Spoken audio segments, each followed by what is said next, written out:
Mike. I've been playing guitar for 40 plus years. I've been playing in a blues band and some classic rock bands, and even played in a heavy metal band a long time ago. One of the tricks I get questions about the most is probably one of the easiest tricks I do that I think anybody can do, even a beginner if they really want to practice it, is playing my guitar behind my head. I didn't invent this move. I think I saw movies of Chuck Berry doing it in the 1950s. Definitely saw Jimi Hendrix doing it. Buddy Guy did it.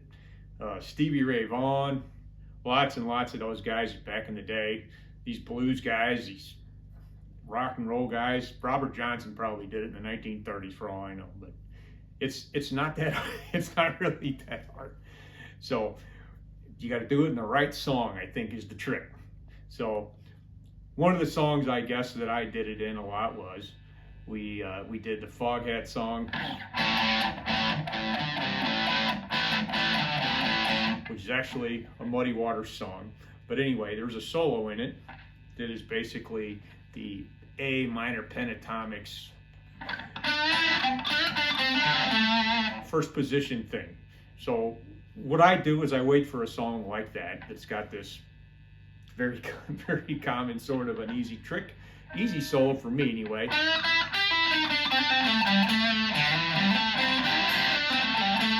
Something in that first position, very Chuck Berry style.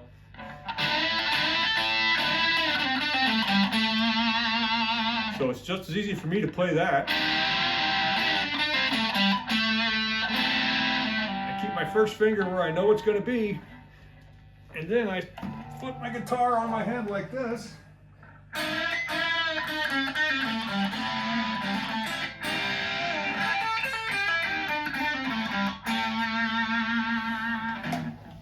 So I can usually pull that off. If I want more effect though, there's a part in that solo where it slides up an entire octave and basically plays the same thing. So I'll play the first part of the solo.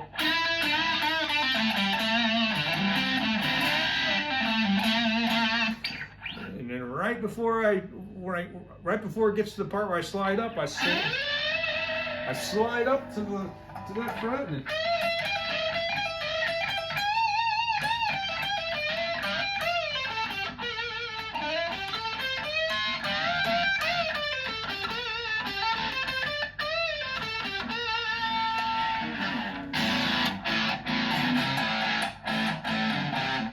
of course, you got to practice the move because, you know, you're swinging the guitar around your head. But anyway, you can impress your friends with this one for sure. As long as you play something you're very comfortable with playing, you can practice it behind your head. Getting from here to there, that takes a little practice, but you might be surprised that it's just as easy to play it behind your head as it is in front of you. So thank you, and I hope it works for you. Any more suggestions, leave them in the comments section below, and we'll see if we can do them, okay? And like and subscribe to my channel. Thank you. Have a good day.